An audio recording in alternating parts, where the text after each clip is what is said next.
La folie logistique derrière le barrage Hoover.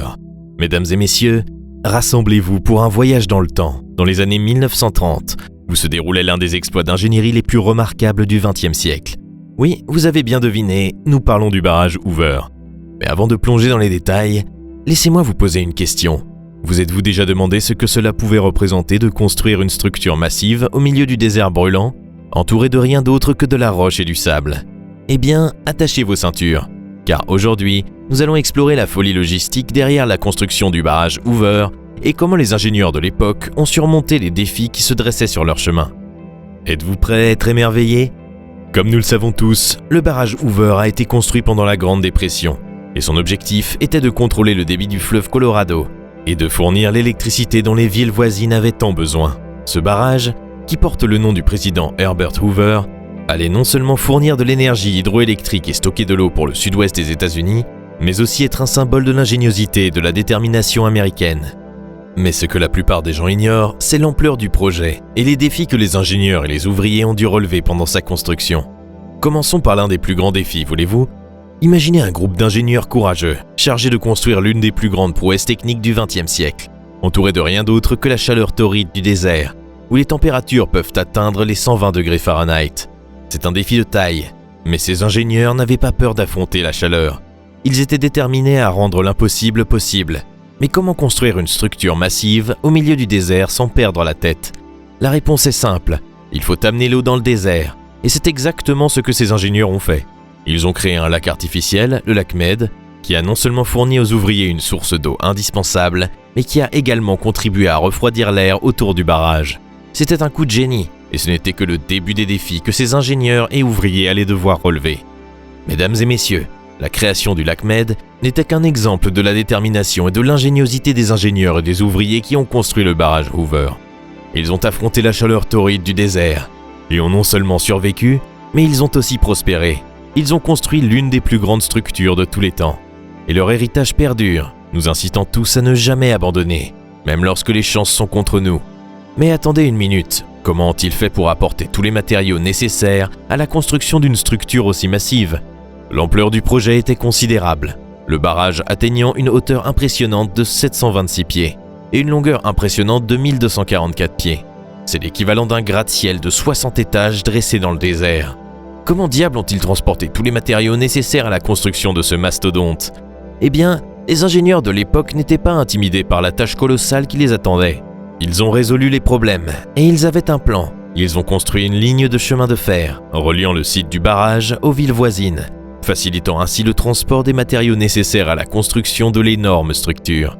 Imaginez, des trains roulant à vive allure sur les voies, chargés de poutres d'acier, de béton et d'équipements, se rendant au milieu du désert, là où le barrage Hoover prenait forme. C'était une merveille d'innovation et d'ingénierie, et tout a commencé avec une simple ligne de chemin de fer.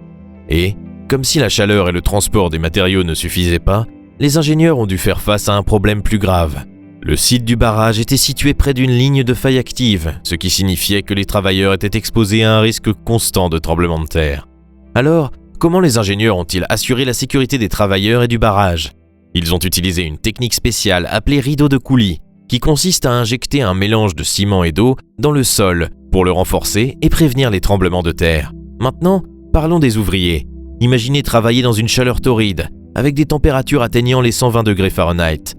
Imaginez maintenant travailler 24 heures sur 24, 7 jours sur 7, pendant des mois, au milieu d'un désert où il n'y a que de la poussière et du sable.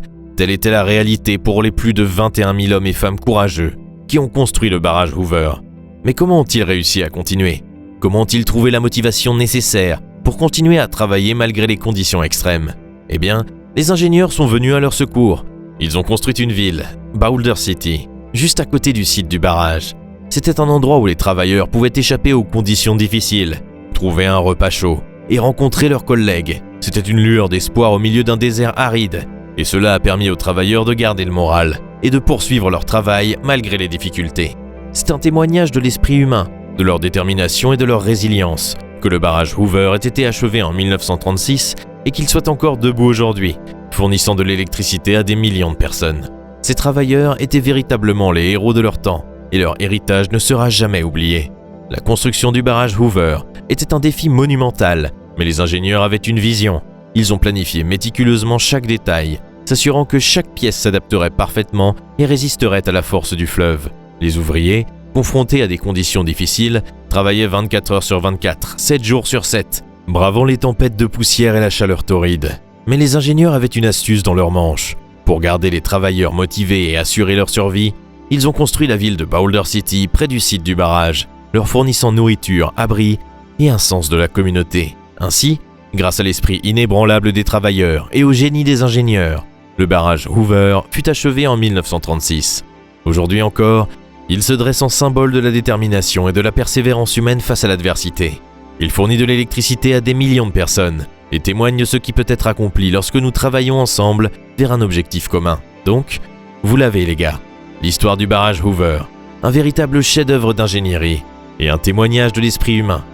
C'est incroyable de penser à ce que ces ouvriers et ingénieurs ont pu accomplir en si peu de temps, dans des conditions aussi extrêmes. Et maintenant, une dernière question pour vous tous. À votre avis, qu'est-ce qui distingue le barrage Hoover des autres exploits techniques du XXe siècle? Est-ce l'ampleur du projet, les conditions difficiles auxquelles les ouvriers ont été confrontés, ou les solutions innovantes utilisées par les ingénieurs pour relever les défis? La réponse, bien sûr, est tout cela à la fois. Et c'est cela, mes amis, qui fait du barrage Hoover une réalisation vraiment remarquable. Merci d'avoir regardé. À bientôt dans notre prochaine vidéo.